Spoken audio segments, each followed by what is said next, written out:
Gohan is a character with a huge weight to carry. Ever since he dealt a heavy blow to Raditz, we knew he was capable of great things, but was limited by his own state of mind. If he was just able to control his power and truly utilize it, instead of having it come out in random outbursts, he'd be an amazing hero and fighter, just like his father. But that's the thing. He's not his father and he's not a fighter. He's just a kid who wants to live a peaceful life. He's essentially born into a role he didn't want to play, but nevertheless has to come to terms with it. If that sounds familiar to you, then that's because it's kind of a running theme of the series. Just like his father in Piccolo, whether he likes it or not, this is a part of who he is. Unlike the two, though, whose initial roles were ones of destruction, Gohan's is of maintaining peace and protecting the Earth, which is why the narrative pushes him to fulfill this role. It doesn't need to define him, nor does it need to control him, but he does need to internalize it and accept the potential within him, not only for himself, but for others as well. This is the crux of his story, and each arc has him gradually come to fully embrace this. Through Piccolo's training and life in the wild, Gohan was able to get stronger and become more independent. It was rough, but by the end he grew from this experience and started taking his first steps into the role he was going to play. When push came to shove with Nappa, however, Gohan couldn't muster up the courage to do much of anything, ultimately resulting in Piccolo's death. This would serve as a pivotal moment for the character, making him realize that he can't just hide away anymore. He'll need to help out in whatever way he can, because if he doesn't, innocent people will get hurt or may even die because of his inactions. It's with this mindset and motivation that pushes him to be so determined in the Namek arc. Driven to make up for his former cowardice and desire to revive Piccolo, Gohan is done sitting on the sidelines. From defying his mother to rescuing Dende and fighting the Ginyu Force, he's an active supporting character who won't back down even if it means fighting to his dying breath.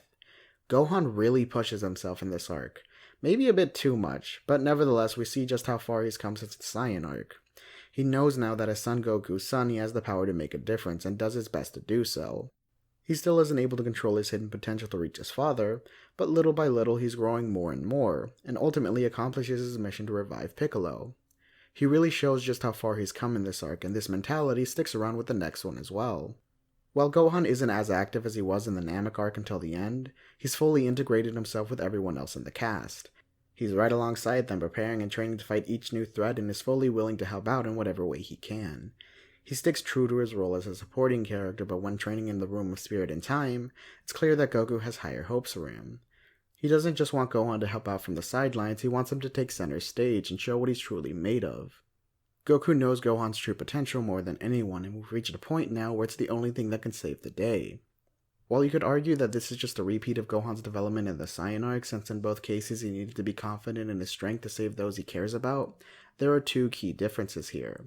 He's not just acting as support anymore with others by his side. The fate of the world rests on his shoulders and his alone. This is by far the biggest task he's ever had to deal with, and is understandably having a difficult time. The other major difference here is that unlike in the Saiyan arc, Gohan isn't afraid of who he has to face, but rather himself. His struggle here comes in conquering his emotions and truly utilizing his potential to save the day. I already made a video going over these events, so I won't go in full detail here. However, the long and short of it is that while Gohan nearly fails, through Goku's support, he does prove himself here. This would normally be where his story would end, and in a sense it does. He's finally controlled his full power instead of letting it control him, and was able to step up to protect the Earth. But instead of leaving it to a simple happily ever after, the story presents us with an understandable worry. Yes, Gohan can live up to his role as one of Earth's heroes, but can he maintain that role? With that question in mind, we move on to the Buu arc. Gohan in the early Buu arc is probably the freest the character has ever been. He has little to no worries and can become the scholar he's always wanted to be. Yeah, he's fighting crime on the side, but that probably just makes him happier. He's always liked helping people, and basic thugs and criminals are nothing compared to what he's fought as a child. He's really happy here, and there's nothing wrong with that. But he can't afford to slack off and lose sight of his role. As Earth's new hero, he needs to train and grow his power in case an actual threat comes and attacks. Otherwise, he'll just be helpless, which we see when he gets blasted away by Buu. It's this loss and Goku's Super Saiyan 3 transformation that motivates Gohan to hone his strength. Luckily for him, though, he has a god to make it easy for him. Ultimate Gohan in his fight against Buu is a wonderful sight to behold. Unlike all the previous arcs, he's no longer bound by his own self-doubt or inability to use his true power. He comes to fight Buu determined and confident in his role as Earth's hero, doing so with the same calm mind and heart his father had when he rescued him so many times before. He's truly at his best here, and seeing him own his power and role without any issue whatsoever is great. I know people say he was too arrogant here, but given how quick Boo is to explode and how no one knew he could absorb others, Gohan really didn't do anything wrong here. This isn't a Gotenks situation where he intentionally stalled out the fight. All that said, there's a reason he wasn't rewarded here. If he defeats Boo, nothing would have changed. We already knew he was capable of living up to his role as one of Earth's heroes since he defeated Cell. Whether he's dependable enough to maintain it is still an uncertainty. This isn't a knock on the character. I'm sure he wouldn't forget these events so lightly, but it's easy to grow complacent when there's nothing to constantly remind or motivate you to get better. Thematically speaking, this complacency is why Boo ends up absorbing him and is also the reason Goku needed to come back. There's a reason his father's words were what allowed him to defeat Cell and why his presence motivates him to train in this arc. Remember, Gohan didn't really want to win, much less fight in the Budokai until his father said he was coming back. It was also his Super Saiyan 3 transformation that made Gohan seriously train in the Kaioshin realm.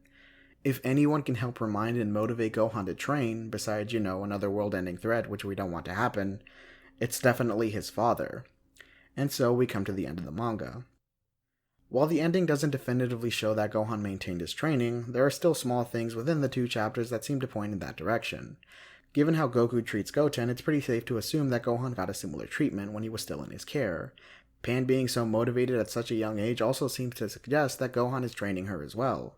Yeah, he becomes a great scholar like he always wanted and doesn't enter the Budokai, but that doesn't really detract anything. As I said at the start of the video, the fighting potential he has inside him and role as one of Earth's heroes doesn't need to define him, he simply needs to accept and maintain it, which appears to be the case. Since the manga doesn't definitively show this though, I want to stress that this is just my interpretation of his character at the end. I know Super and GT don't really follow up on this, however given the direction of the story, this just makes sense. Just like his father accepting his Saiyan half and his mentor internalizing everything that made him who he was, Gohan can now live his life as a complete person, truly content with himself and his life. He still has a huge responsibility to carry, but with this new mindset, it's become a whole lot lighter. Thank you for watching.